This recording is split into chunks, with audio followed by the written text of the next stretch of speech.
so much for joining me today. My name is Lauren, and we'll go ahead and get started. Today, we'll be reviewing using the test generator in Hawks. And every day this week, we will be covering a different kind of start of term topic.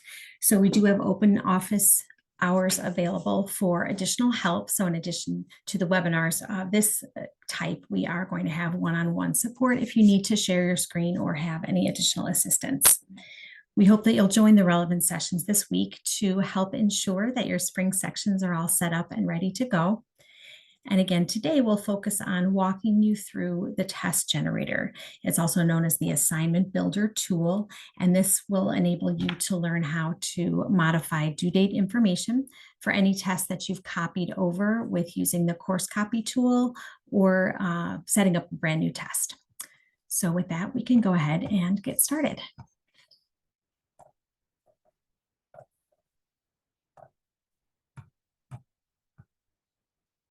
Okay, so this is our login screen, and you're welcome to log into your laptop and kind of walk through this at the same time that I am. And I should say as well, if you do have any questions that come up, I'll set aside time toward the end of the presentation. So please go ahead and feel free to enter your questions in the Q&A box that's located on your Zoom bar. So we'll go ahead now and get started. As we can see, we are here on our dashboard. I would recommend hiding any old courses that you are no longer teaching or not teaching this term, and that's a pretty clean screen in order to get here to your dashboard. We'll go ahead and start with the Assignments tab. So Assignments is where we'll click first, and then we'll go to Web Tests. So we'll talk through a few settings and different selections that we can make here in Web Tests. Mine is a little bit messy because I didn't clean it up as I probably should have, but this shows a list of tests. Some have been assigned and some have not been assigned, but this is kind of my bucket of web tests. We can see there's a folder for old tests. So that's a functionality in Hawks that you can create folders to kind of organize things if you are wanting to categorize them. So my old tests are here, but for now we can see all of my other tests that are available. And so we'll walk through a few things as we consider the tests that are available and also creating a new one. I'm going to go ahead and click on midterm. So this is something that maybe was copied over or that I've used previously, but I'll go ahead and select that with my blue check mark on the left. And let's go into general settings. So you're probably familiar with this. It's the hammer on the right side of the screen. But this is where we'll go into general settings together. Now, a few things to note. The screen that we see here has two different views. So when I'm in general settings, I can view by section. I can also go ahead and view by test. So depending on your preference, you can take a look at either the settings page with one type of view or another. If you choose settings, this is going to, or rather sections, this is going to allow you to see the different sections that you have on the right side and choose the section that you're working in. So that would be a view by setting here and then test right here. So that would be one option. The other option is where you have your sections listed here instead of the tests, and you're making your determination of your web test on the right side. So again, just a personal preference maybe as to what you would like. But when we are on this page, whichever view that you are looking at, we do have a couple of ways to save some clicks and make this an efficient way to change some of the settings. So with that said, this is where we can obviously be making changes to the start date and end date. We want to make our web tests visible to our students. Maybe we want to determine the password or a specific test length, maybe more time for finals. So these are different options that we do have to manipulate and edit what we want for settings for our tests. If we click on Make Bulk Changes, this enables me to make changes once and have that applied to all of my tests or all of my settings. So here where I click Make Bulk Changes, I'm able to go ahead and set up a start date and an end date. I can go ahead and put in a time. We'll just kind of do this. I can again make that visible to my student, determine the password, average number of grade, or rather average number of attempts. I can make all sorts of choices here as I go through and set up my tests for the current term. So in make bulk changes, when I've gone through and decided what I need for those settings, I can just scroll down and click on the different sections of my course and make those changes with just one check mark and see that they've been applied. So with bulk changes, I make those changes up above the line right here. I make the changes and then apply them where I need. I might not need to apply them to all of my sections, but that's an option.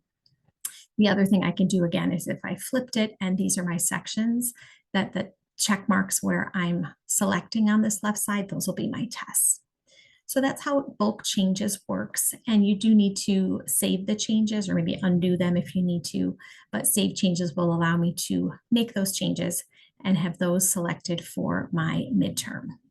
And my dates don't make sense, so that's not going to work for this, but for our purposes, that's how we would go ahead and do that and save those changes.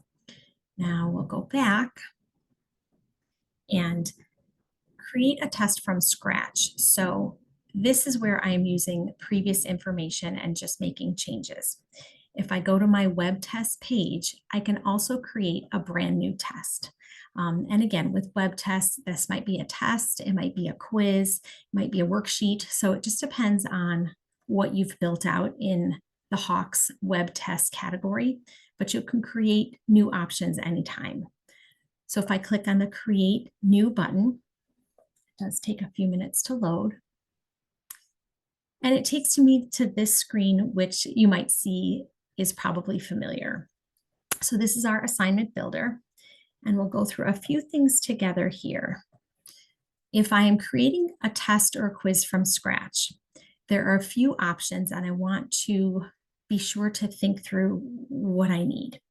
So if I select that I want to build my test from the default curriculum, this is going to be all of the Hawks questions that are available. And this is going to be a very comprehensive curriculum. So that means your students will be exposed to all of the Hawks questions options. It's going to pull from that very large bank of questions. The reason I mention that is because if you have specified a curriculum and customized one that you have created, such as Lauren Maloney test curriculum here, when I choose this, this will only pull from that bank of questions. So we do recommend thinking about whether or not you've customized a curriculum or perhaps used one from a colleague. And when you build your tests, be sure to make it a curriculum that your students have seen so they're not exposed to something they haven't sampled or practiced with. So just make sure that you're thinking through which of the curricula that makes the most sense. So I selected my Maloney curriculum, and we can see here it pulled up chapters 1 to 10. So I have another option here as I'm thinking through my questions. Do I want to pull the questions from, again, all of Hawks, or maybe just myself as the instructor, or maybe even saved tests? Saved tests is a helpful option. We talked about a midterm a minute ago, and if you have created questions and customization for midterm, and then you're writing your final, you might want to think about pulling from saved tests, maybe your final, or rather your midterms, and have that be a shortcut in building your final. So again, you can pull them just from tests that you yourself have created or save tests as different options, but this will help with making it a little bit easier. So again, we'll go to test. This is my curriculum. I'm going to say that I want 5 questions added from, my lessons here. So it'll be chapter 1, maybe lesson 1.1 and 1.2. Maybe I also want to add in questions from 2.1 and 2.2. So it'll be 5 questions from those selected lessons, and I add them in, and I'll see them populate on the right side. So again, you might be familiar with this, but this right side is where I have my kind of questions moved over or pulled over. And this is where I can customize and manipulate them to really make sure it is what I want for my students. So a couple of things that we can review on this side. We kind of talked through building customized curriculum and customized questions here. So there are a few different options as I'm thinking through the lessons that I want to be presenting to my students. I can lock the value on the right side with this little padlock. That's where I'm able to lock the value and make sure that that doesn't change. I can also go through and lock the order. So here up in midway across the top, I can lock the order of the lessons that are presented to students if I don't want it randomized. Another couple of options I have are to show work. So I can click on enable show work or disable show work. And this will allow my students to be going through and showing the work that they are practicing as they're answering the question.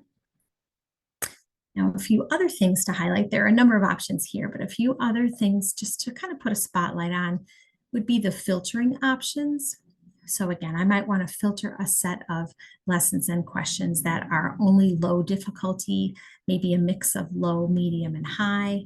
Maybe I only want them to be multiple choice questions. So this is an additional layer of customization with the filtering options here. And we can also be sorting them according to how I'd like the lessons presented to my students. So I might want that to be low and then build to high. Maybe I want the harder ones first and have the difficulty level start with high to low. So just another option here with sorting. So as I've gone through and determined this is how I want all of my lessons, then we can go ahead and get ready to present this to our students. So we can save as and have my test be a new name. And I'm going to save mine as test for spring 24 webinar. So this will be the test that I'm creating right now. We can see it was saved successfully. And then there are a few other options. So as I think through test for spring 24 webinar, I can go ahead and on the left side under file and print, I can print this out and also have an answer key created. And that answer key might have the answers only or the questions and answers if I want it printed out that way. I can also determine a header and footer if I want to put my office hours information or anything like that on the top and bottom, as well as formatting options. So in printing and making this choice, I do have a couple of different ideas as far as how I want that to be presented when I print. Another one is I do have a number of versions. So if I am printing this out as a paper pencil test, I might want 2 versions or 3 versions just to assure academic integrity and making sure students have different versions of the test if they're taking it at the same time. The other thing to think about would be exporting it to Microsoft Word. So I moved all the way from the left side under File and Print to where it says Export to DOCX. And this is going to allow me to export my test out to Microsoft Word. And there I can also make changes or edits or maybe space it differently on the page. So that does allow me to kind of go through the final steps in creating and designing my test according to what it is that I need. Now, another step would be to assign. So I can click here and electronically assign my test. I can also go back to the dashboard and do that from here. So if I've determined that my tests are ready and I want to set myself up for the semester ahead and maybe go through this now and have that be set, then I can go and assign each of my tests. So the way we do that is we will choose to assign them. And once assigned, we can see there's a little link, little kind of paperclip looking link on the right side. And that will show that it is an assigned test. So it's available to students. It will probably open and close on a certain day. I'll make sure it's visible with a check mark. And this means it's electronically available to my students. So if I want to assign a test, we're going to go with the new name for my test, name of my test. And this is where I'll choose to assign it. So assigning is next to settings on the top right side. I have settings where I just was, and then assign as an option. We can see the screen changed a bit here with assign. And so on the left side, I have my list of tests, and on the right side, kind of where the test will be assigned, the instructor in the section. If I click on this one as my choice, the one I've selected to assign, I can see a little black arrow is to the right, or rather to the left of the box on the right. And this is showing it has not been assigned to any of my sections. So this little black triangle that goes open and closed helps, because if we were to review the test above it, we can see where it has been assigned. And so we want to make sure it's being assigned out correctly and, matching up with where we want it to go. So this is where I can see where the test has been assigned previously. Under new name, this hasn't been. So to assign it now, we've reviewed kind of where I've used it before. And now I decide that I want it to go to my spring 24 8-week course, as well as my test section. So I'm choosing the test on the left side, the web test, and where it's going or where it's being assigned on the right side. So when I click here, I can go toward the bottom of the page, and I have unassign or assign as my choices. So I will click assign, and this is going to load up. And then I can see here that it's been assigned because it does have that link now that's available.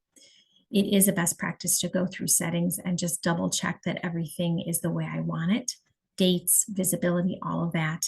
And I can see it's assigned now for future use in my term.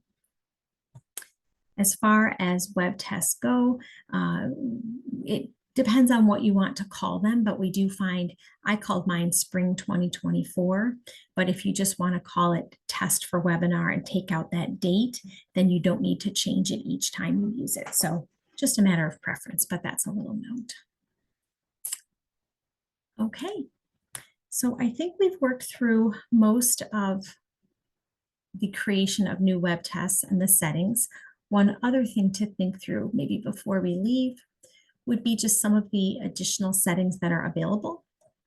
So if we go back over, general settings is where we started, but there are also student settings by test.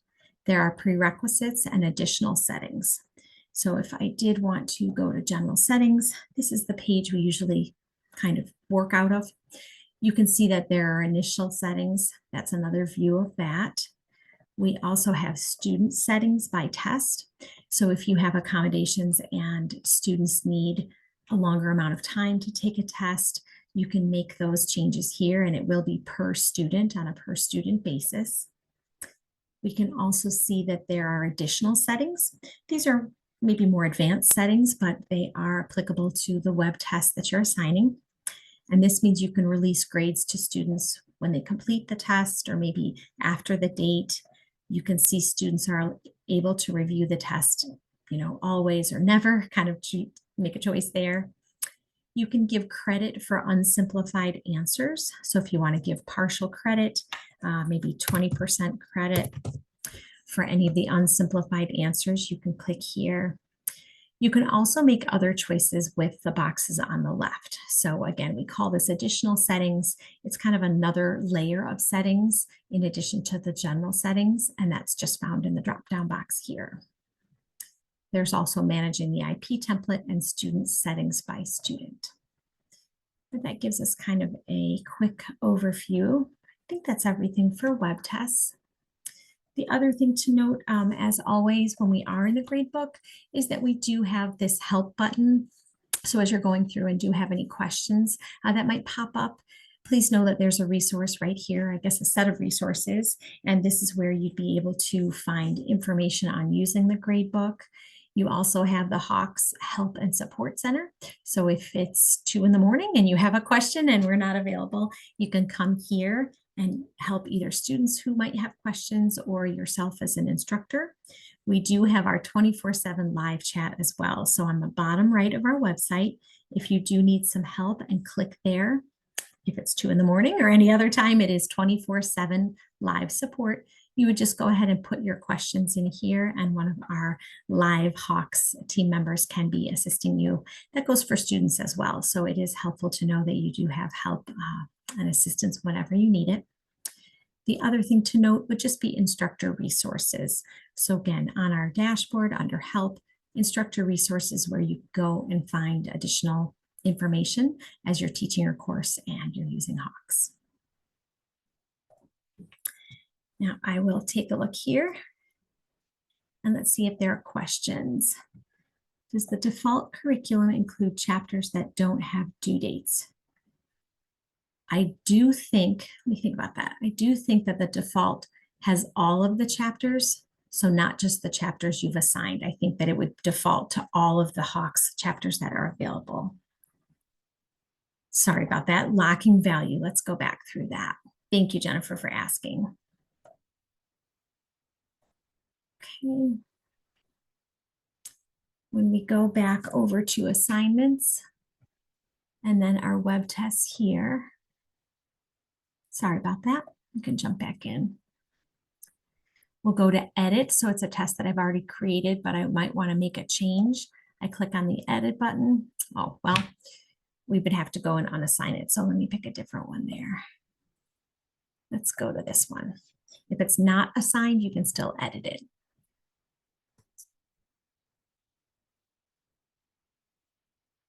Okay. So here with locking value, this is where this little padlock will show you that you can go ahead and choose new values and have different questions with different iterations of values, or you can lock the values so then that would stay the same for everyone. So it's just this little padlock on the right side. And when I click here, you can see that disappeared between show answer and the number of points per step.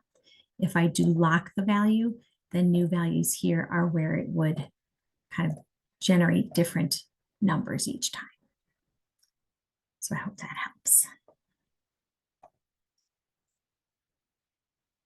Okay. Are there any other questions that you have about Hawks within the web tests, or maybe any other questions at all that I can help with?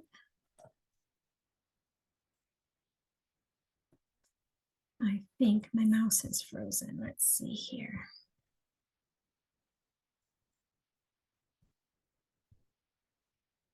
Okay. I do see that our attendees have not all put questions forth. So if there's anything that I can help with, please go ahead and just type a question into the Q&A box, and I'm happy to address anything that I can.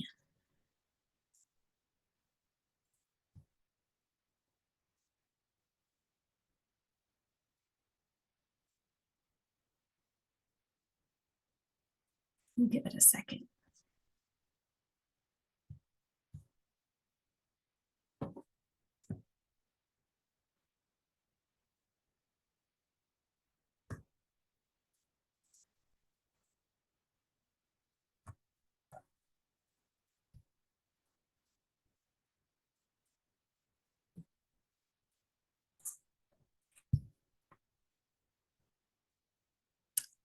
My keypad is frozen, so let's take a look here.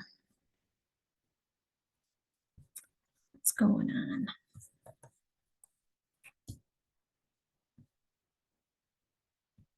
on? Sorry about this. I'm not sure what's going on with my mouse.